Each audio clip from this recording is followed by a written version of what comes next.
Inaatasan kita sa presensya ng Diyos at ni Kristo Jesus na siyang hahatol sa mga buhay at mga patay at muling babalik at maghahari.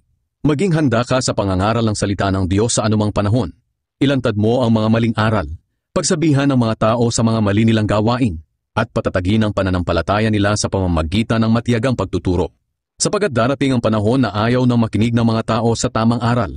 Sa halip, hahanap sila ng mga gurong magtuturo lamang ng gusto nilang marinig para masunod nila ang kanilang layaw.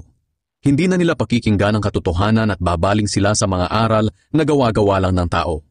Ngunit ikaw, maging mapagpigil ka sa lahat ng oras. Magtiis ka sa mga paghihirap. Gawin mo ang tungkulin mo bilang tagapangaral ng magandang balita at tuparin mo ang mga tungkulin mo bilang lingkod ng Diyos. Ang buhay ko ay iaalay na dahil dumating na ang panahon ng pagpanaw ko. Puspusan akong nakipaglaban sa paligsahan. Natapos ko ang dapat kong takbuhin. Nanatili akong tapat sa pananampalataya. At ngayon, may inilaan ang Diyos sa akin na korona ng katuwiran. Ibibigay ito sa akin ng makatarungang Panginoon sa araw ng paghuhukom niya.